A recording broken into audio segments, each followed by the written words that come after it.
Bonjour, ici le pasteur Joël Spinks et bienvenue à l'émission Vie de foi. Aujourd'hui, j'ai le plaisir de recevoir dans les studios Martine Blanchette. Bonjour Martine. Bonjour, pasteur Joël. Martine fait partie de notre Église depuis plusieurs années. Elle est la directrice des arts et puis elle est également responsable du département du doublage ici à EMC TV. Et puis on a eu le plaisir de parler hier, Martine, concernant les arts, qui est vraiment ta passion dans la vie. Nous savons que ta première passion, c'est Jésus. Oui. Mais tu aimes vraiment les arts et puis depuis de nombreuses années, tu te vois dans ce monde artistique, ou en tout cas, tu as cette vision artistique. Même, tu nous racontais hier comment, quand tu étais petite, tu aimais danser, t'exprimer, tout ça. Et puis aujourd'hui, on va continuer en parlant des arts. Toujours toute cette semaine, on va parler des arts. Et on veut changer la mentalité des gens dans le corps de Christ parce qu'on a laissé Satan, finalement, prendre les arts et les utiliser pour sa vision des choses, une vision destructrice.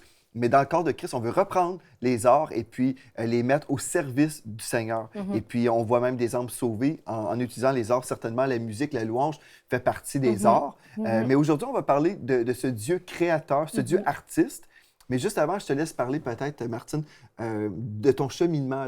Tu as vécu toutes sortes de choses dans le monde artistique. Donc, juste pour te présenter encore une fois aujourd'hui. Oui.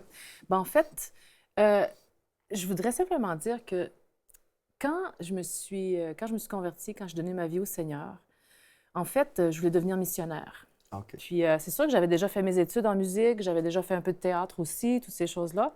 Mais pour moi, c'était, je te donne ma vie, puis je servais au niveau de la louange dans mon église. Mais je voulais partir en mission, je voulais vraiment être missionnaire et tout ça. Mais c'est vraiment Dieu qui m'a ramené, qui m'a redonné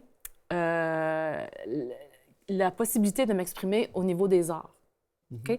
Donc, j'étais prête vraiment à le servir de tout mon cœur en mission, mais c'est lui-même qui m'a replacée dans des contextes qui ont fait que j'ai pu faire du mime, j'ai pu faire de la musique, c'était vraiment lui qui me redonnait ça, ses passions et ses désirs d'enfance.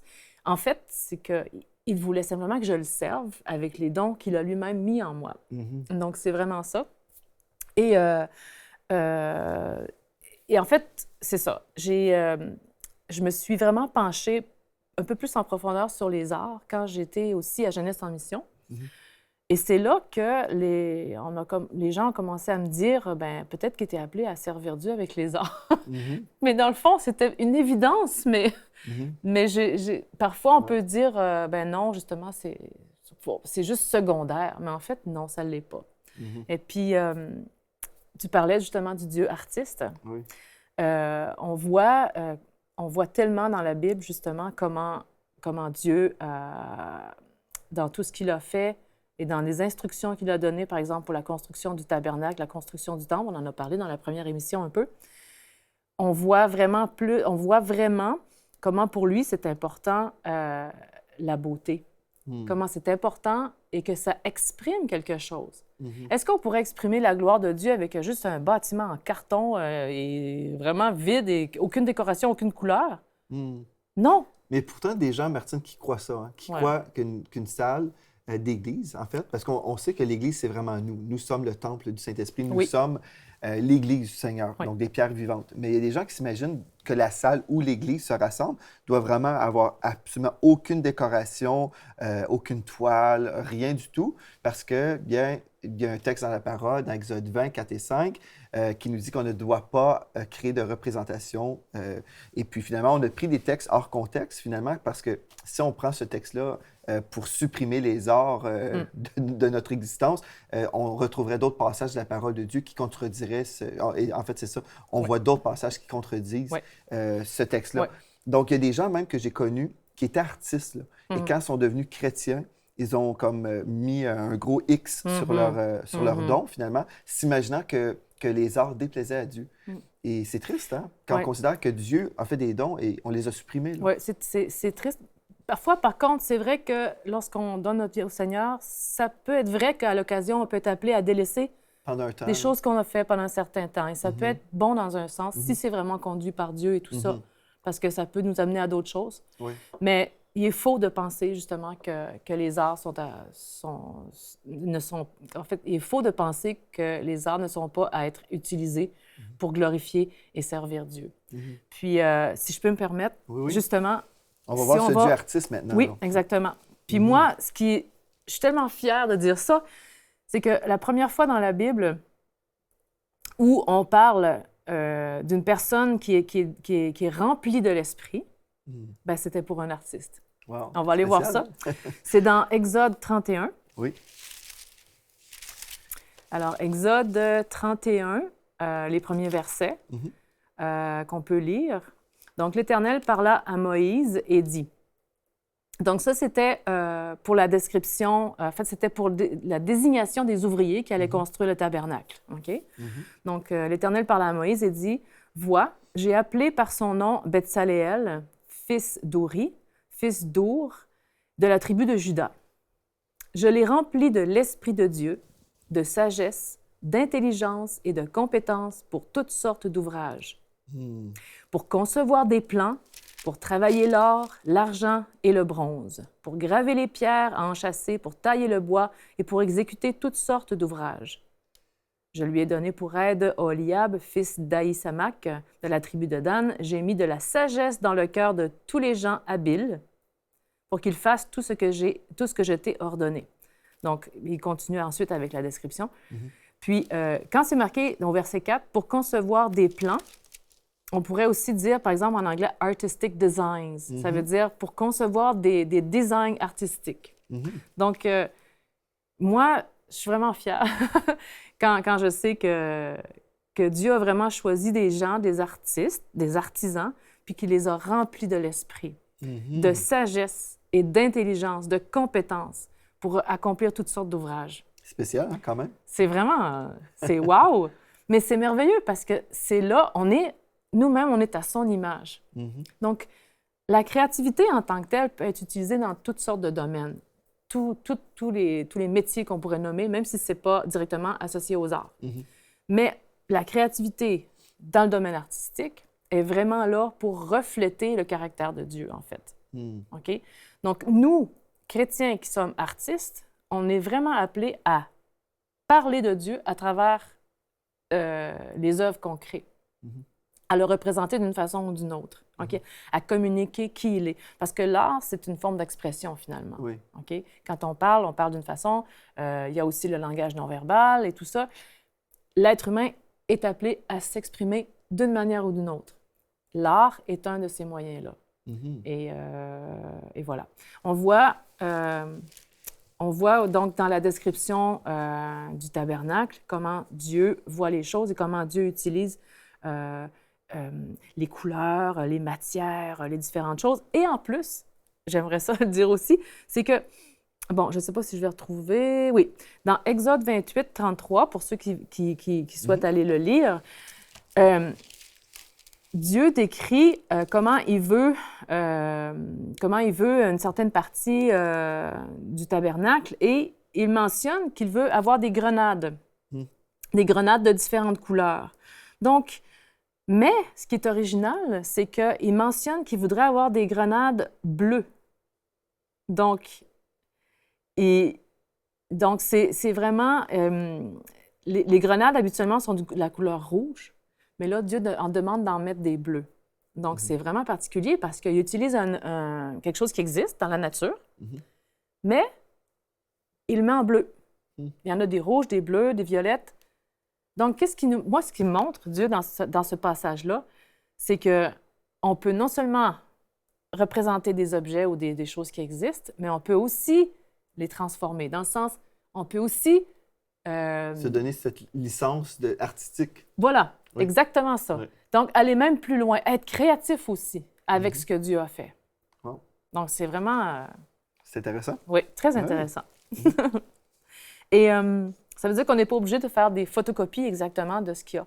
Et c'est pour ça aussi qu'une toile, par exemple, je prends un tableau, ça peut aussi être, c'est pas obligé d'être du figuratif. Figuratif veut dire, par exemple, des objets qu'on connaît, mais ça peut aussi être quelque chose d'abstrait. OK? Mais ça peut tout à fait communiquer quelque chose ou exprimer quelque chose du cœur de Dieu, même si c'est pas un objet qu'on peut reconnaître. Voilà. Mais c'est vraiment intéressant, comme tu dis, parce que Dieu est concerné par les arts. Dieu s'intéresse.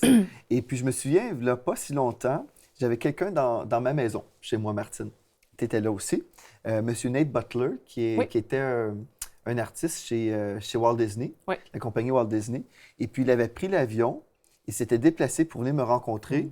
Et puis, il était dans ma cuisine. Et puis, il me présentait un projet. Et puis, j'étais là, je l'écoutais.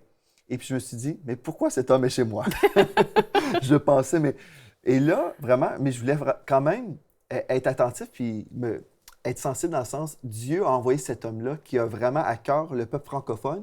Et puis, il me présentait les bandes dessinées et puis son cœur pour le peuple francophone et comment on peut rejoindre les francophones avec des bandes dessinées.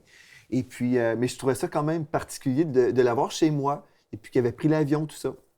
Et puis, finalement, je l'écoute. Et puis, il me proposait une retraite qu'on a fini par faire. Un séminaire, une formation, Oui, une formation sur les bandes dessinées.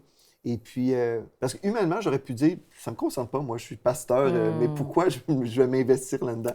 Mais en même temps, je voulais être sensible et voir, Dieu est concerné, bon, même par, comme on vient de souligner ici, le changement d'une couleur là, pour un fruit. Et puis, c'est ça, je crois que Dieu veut qu'on soit sensible comme ça, pour justement répondre à son appel quand Dieu veut qu'on fasse certaines choses. Donc, peut-être tu peux nous partager aussi la venue de Nate Butler et puis pourquoi on a organisé tout ça. Oui. Puis, même, je tiens à souligner que ce que tu dis, c'est vraiment important. Parce que, je veux t'honorer pour ça, parce que c'est vrai que peut-être certaines personnes auraient pu dire, ben voyons, nous, on n'a pas à cœur les bandes dessinées, puis on n'a pas vraiment besoin de former des gens pour la bande dessinée. Bon, puis c'est bon. Mais tu as eu cette sensibilité, justement, même si c'est quelque chose peut-être qui ne te passionne pas nécessairement, la bande dessinée. Mais même moi aussi, c'est pas... j'ai déjà lu des bandes dessinées quand j'étais plus jeune, mais bon. Mais ce Nate Butler, qui m'a contactée justement pour que je puisse organiser un séminaire sur la bande dessinée. En fait, c'était la première fois que j'organisais un tel événement. J'avais déjà organisé d'autres choses avant, mais bon, je suis embarquée dans l'aventure parce que je pense vraiment que Dieu m'avait appelée à le faire. Et en fait, ça a porté du fruit plus tard. C'est ça qui est merveilleux, c'est que par ton écoute, par aussi le fait que j'ai obéi à ce que Dieu m'a demandé, on a organisé ce séminaire-là. Ça a été un succès. Pourtant, au Québec, ça n'avait jamais eu lieu nécessairement dans le monde chrétien, là, une formation. Donc, Il y avait même des gens qui venaient de l'Ouest canadien, là, qui ont pris l'avion pour venir faire la formation. Exactement ça. Il y a eu des inscriptions. On était, je pense, 35 personnes, je ne sais plus trop. Des artistes, Oui, qui sont venus vraiment de loin pour venir. Même de l'Europe. Il y en a qui ont pris l'avion pour venir, je me souviens. Oui, c'est vrai. Puis, en tout cas, ça a été un succès. Ça a été vraiment, pour certaines personnes, ça a été vraiment un tremplin pour aller plus loin. Il y a des personnes qui se sont mis à faire officiellement de la bande dessinée et qui ont produit des bandes dessinées pour faire avancer le royaume de Dieu et tout ça. Et il y a encore des suites aujourd'hui. Donc, ça a créé aussi des contacts entre ces personnes-là et tout ça. Donc, ça a fait son chemin et ça a apporté du fruit. Et ça en porte encore aujourd'hui. Il y a eu des genres de tracts aussi, d'évangélisation qui ont été faits avec ça. Et puis souvent, les gens ne liront pas nécessairement un tract très détaillé et élaboré. Mais des petites bandes dessinées comme ça, les gens peuvent prendre le temps et juste regarder. Et puis finalement, on va semer la parole de Dieu comme ça aussi. Exactement, parce que ça va toucher un certain public. Oui, c'est ça. Il y a tellement de diversité dans le monde, diversité dans le sens d'être humain. On a chacun nos sensibilités, tout ça. Donc, Dieu est effectivement intéressé par chacun d'entre nous. Et il est celui qui a toute la créativité, justement, pour trouver le moyen par lequel on peut aller parler à ces gens-là puis les toucher. Donc, les bandes dessinées, ça peut intéresser, ça peut interpeller un certain type de personnes. Puis il y a des gens aussi qui ont peur. Hein? Quand on parle d'évangélisation, le mot fait peur. Oh non! Et puis, on ne doit pas être limité par un esprit de crainte, parce que Dieu ne nous a pas donné un esprit de crainte, mais de force d'amour et de sagesse. Mais ceci dit, on peut trouver une façon aussi d'évangéliser. Hein? Et puis, si c'est par des bandes dessinées, pourquoi pas? Exact. Ce qui compte pour Dieu, c'est de gagner des âmes. Tout à fait. Peu importe la méthode utilisée, ce qui compte, c'est vraiment d'avoir le cœur de Dieu. Et puis, j'ai trouvé ça vraiment spécial d'avoir, on dit peut-être 35 personnes, des artistes qui sont venus se faire former dans la bande dessinée. Et puis, on voit que, bon, les gens qui ont pris l'avion et qui ont payé pour leur séjour, tout ça, c'est des gens qui voulaient s'investir pour le royaume de Dieu. Oui. Et ça me vient à l'esprit, il y a même un dessinateur de bande dessinée chrétien qui avait déjà fait ça de façon professionnelle, qui avait renoncé à tout ça, qui est venu à ce séminaire-là. Et pourtant, ça a pris du temps avant qu'il décide de venir au séminaire. Et moi, je savais très bien qu'il fallait qu'il vienne. Et je savais, je le voyais, je ne connaissais pas cet homme-là, mais j'étais convaincue qu'il fallait qu'il vienne. C'est un pasteur. Il est venu et ça a ranimé complètement sa passion. Wow. Et depuis ce temps-là, il s'est remis à faire du dessin. Et vraiment, il sert aussi Dieu de cette façon-là. Et c'était quelque chose qu'il avait enfoui, justement. Oui, c'est ça. Donc, on revient à notre Dieu créateur. Donc, dans le temple, Dieu avait vraiment sa vision des choses. Dans le tabernacle et puis dans le temple également. Oui. Dans le temple, c'est la même chose. On voit vraiment tellement de détails, tellement de choses extraordinaires qui sont décrites. Je ne prendrai pas le temps nécessairement de le faire maintenant, mais je vais peut-être juste m'attarder à un mot qui est mentionné dans 2 Chroniques 3, verset 6. On parle d'ornement. Alors, je vais simplement lire versets 5 et 6. Il revêtit de cyprès la grande salle, la couvrit d'or pur. Imaginez une salle couverte d'or pur. Et il fit sculpter des palmes. Encore là, on voit encore des choses de la nature et des chaînettes. Il couvrit cette salle de pierres précieuses en guise d'ornement. L'or utilisé était de l'or de Parvaïm. Mais le mot ornement ici, en guise d'ornement. Donc, Dieu a donné ses instructions et en guise d'ornement, il a dit placer des pierres précieuses, couvrir les murs couvrir cette salle de pierres précieuses. Le mot, c'est tifara, qui veut dire beaucoup plus que ornement. En fait, c'est parce que nous, un ornement, on va dire c'est une décoration. C'est ça. Mais ce mot-là, c'est beaucoup plus que ça. Ça veut dire beauté, splendeur, gloire. Donc, c'est pas juste une décoration quand Dieu dit on va mettre des pierres précieuses pour faire joli, mais c'est parce que ça reflète sa gloire aussi. Ça reflète la beauté, la finesse, la renommée, l'honneur. Vraiment, ça englobe beaucoup de choses. Donc, quand on voit tout ce que Dieu a voulu faire dans le temple, c'était pas juste pour faire beau, mais c'est parce que la beauté parle de lui-même. C'est ça. C'est sa gloire. Mais en même temps, moi, je suis consciente que c'est simplement un pâle reflet de sa vraie gloire. Parce que c'est avec des choses terrestres qu'on le représente. C'est ça. Donc, l'or, les diamants, c'est comme tout ce qu'on peut trouver de plus beau sur Terre. Mais c'est un reflet de sa vraie gloire. Fait qu'imagine, quand on va vivre dans sa gloire et dans le vrai temple, la vraie Jérusalem, ça va être ce qu'on n'aura jamais rien vu d'aussi beau. Donc, c'est glorieux. Oui. Absolument, c'est le cas de le dire. Au ciel, hein, la gloire de Dieu. C'est ça, je crois que Dieu veut que, justement, qu'on change notre mentalité et pas toujours être sobre. Oui, il faut être sobre dans notre comportement, mais dans le sens... mais il y a des choses qu'on peut faire, justement, pour glorifier le Seigneur. Exact. Puis, sobre, oui, on peut être dans la sobriété. Mais aussi, quand on voit toutes ces choses-là, puis qu'on parle de gloire et tout ça, encore une fois, c'est une question de cœur. Parce que si on veut faire les choses glorieuses et les plus belles et les plus dispendieuses, les plus chères ou tout, mais que c'est pour une vaine gloire ou pour une gloire humaine ou pour bien paraître, on rate le but.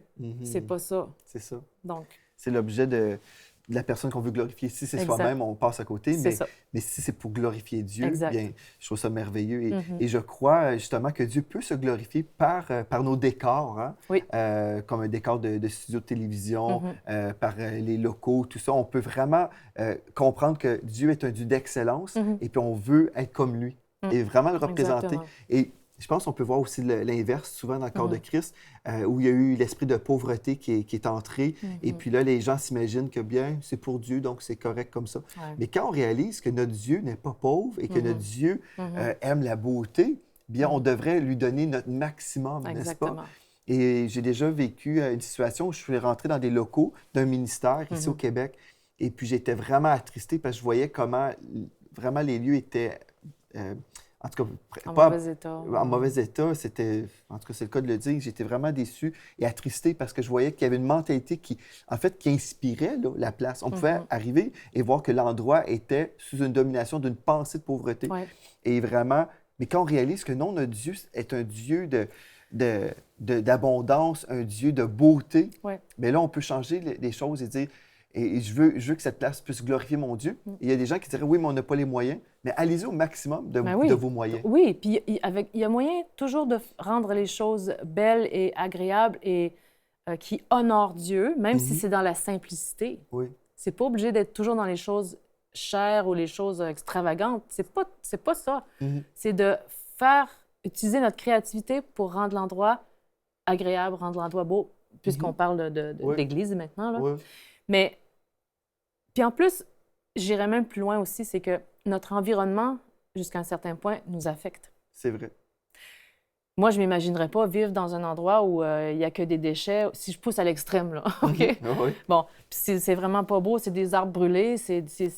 La mort. La mort. Vivre là-dedans, est-ce que je pourrais vivre dans la...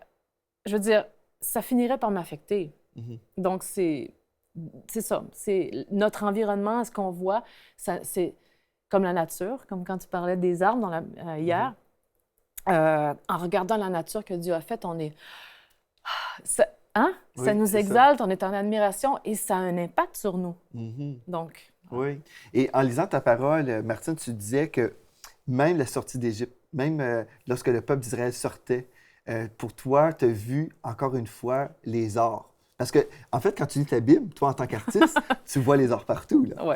Bien, je lis pas la Bible seulement en pensant à ça, là, parce que non. Non, certainement pas, mais je veux dire, tu as cette sensibilité que d'autres personnes n'ont pas. Là. Ah oui, c'est sûr. Il y a des fois où j'ai volontairement lu la Bible en voulant déceler et chercher les moindres mots qui pouvaient faire référence à une expression artistique. Donc, oui.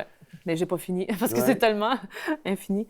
Mais effectivement, lors de la sortie d'Égypte, c'est un autre exemple qui nous montre que, en tant qu'être humain, en tant que créature de Dieu, on est appelé à s'exprimer de tout notre être et pas seulement avec les mots.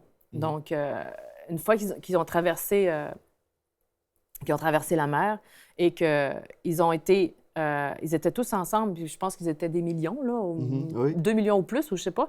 Mais ils se sont mis à louer Dieu tous ensemble, d'un même cœur. Imaginez ce nombre de personnes louant Dieu ensemble. Alors, c'était pas juste individuellement d'élever la voix vers Dieu, mais c'était en tant que peuple. Donc, ça prenait une autre dimension. Et il y avait aussi de la musique. Et il y avait aussi des danses, puisqu'on voit plus loin que Myriam a pris le tambourin et qu'elle conduisait toutes les femmes jouant du tambourin et dansant. Donc, on voit vraiment que l'art, dans ce cas-ci la musique et les danses, ça unissait les gens aussi. C'est ça. Pour une louange, comment on dit, corporative, qu'on pourrait dire, une louange d'un peuple comme une seule voix vers Dieu. Donc, l'art peut aussi faire ça. C'est rassemblant. Oui, exactement. Oui. Je ne sais pas, certains ont sûrement déjà chanté dans une chorale, mais ce que les gens disent quand on chante dans une chorale ou dans un groupe de personnes, c'est qu'il se passe quelque chose. Il y a comme une unité qui s'installe. Donc, il y a des choses qui se passent quand on joue de la musique ensemble, qu'on ne peut pas exprimer avec des mots, mais l'art, c'est aussi ça. Oui, c'est vrai. Et puis, en lisant toujours ta Bible, tu as remarqué que le serpent d'airain aussi était une forme artistique dans la parole de Dieu. Oui. Bon, c'est un exemple qu'on utilise aussi souvent pour dire que Dieu, encore une fois, a utilisé l'art. Dans ce cas-ci, c'est sculpture que Moïse a faite. Il a fabriqué un serpent. Et le serpent était sur la perche. Et tous les gens qui avaient été mordus, mais tous ceux qui regardaient le serpent étaient sauvés, restaient en vie, alors que les autres qui ne regardaient pas mouraient. Donc, c'est une œuvre artistique qui est devenue aussi le symbole de Christ à la croix. C'était une figure qui a porté nos péchés, exactement. Donc, Dieu a utilisé la sculpture pour parler aux gens. C'est ça. Il n'a pas dit à Moïse, tu vas faire un discours, tu vas leur expliquer, tu vas prêcher que s'ils se repentent, ils vont être sauvés, s'ils ne se repentent pas, ils vont mourir. Non, c'était un serpent, une fabrication de main d'homme, et c'était une image d'un animal qui existe, qui représentait le péché à ce moment-là. On voit plus loin, avec le roi Ézéchias, le serpent d'airain existait toujours, hein, ils l'ont gardé avec eux et tout ça. Mais ce qu'on voit plus loin dans les Écritures, c'est que, en fait, c'est dans 2 Rois 18, 3, verset 7. En fait, dans 2 Rois 18 et les versets 3 à 7, que je devrais dire, on voit que Ézéchias a fait détruire le serpent. Mais pourquoi? Mais on voit clairement, si je peux me permettre, je vais le lire un petit passage. Est-ce que j'ai le temps? Oui. Rapidement, oui. Oui. Alors, on voit que il a, juste un instant. Il a fini par détruire le serpent, en fait, parce que le serpent était devenu une idole. C'est ça que je voulais dire. J'arrivais pas à retrouver. Mais en fait, les gens étaient devenus, venaient devant le serpent, ils faisaient brûler de l'encens, ils étaient en adoration devant le serpent. Ézéchias a vu ça, il dit non, moi je veux pas ça, donc il l'a détruit. C'est ça. Donc, on n'adore pas l'œuvre artistique, on adore le créateur. C'est ça. C'est toujours là où on a un problème. Hein?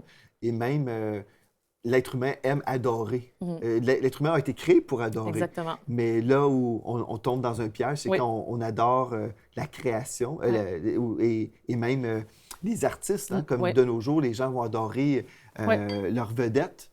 Leurs vedettes qui chantent et tout ça, et puis finalement, on fait fausse route. Oui, puis c'est le danger, c'est que les artistes, parfois, aujourd'hui, dans les églises, les artistes chrétiens, vont en venir à se séparer de l'Église ou quitter même l'Église parce qu'ils ont plus à cœur l'ouvrage de leurs mains, donc leur œuvre artistique, ils ont plus ça à cœur plutôt que de se soumettre vraiment à Dieu et à leur pasteur. Donc, c'est un vrai danger. C'est ça. L'art, c'est vraiment un moyen extraordinaire pour s'exprimer, pour parler de Dieu et tout ça. Mais ce qui prime avant tout, c'est d'adorer Dieu. C'est ça. Il faut toujours garder notre focus. Hein? Exactement. Donc, si on fait des choses artistiques ou être dans une chorale, par exemple, être un chanteur à l'Église, ça aussi, c'est une forme artistique. Notre but, c'est de glorifier Dieu. Mais si on perd la vision initiale, et justement, un chanteur, un adorateur peut devenir un artiste juste d'une façon négative, là, où il veut juste s'exprimer lui, et c'est pas pour glorifier Dieu, finalement, c'est pour se faire connaître. Et puis là, on quitte le ministère et on devient des professionnels. Et c'est pas ça que Dieu veut. Non. Mais c'est super de réaliser aujourd'hui que Dieu est un Dieu artiste. Et puis on va poursuivre demain dans cette étude biblique sur les arts, parce que Dieu veut restaurer les arts dans notre Église, dans les églises, partout à travers la francophonie. Donc merci Martine d'avoir été là. Merci à vous également. Et d'ici à la prochaine fois, soyez richement bénis. Cette émission est rendue possible grâce au précieux soutien des partenaires d'Enseigne-moi Canal International. Retrouvez tous nos programmes sur enseigne-moi.com.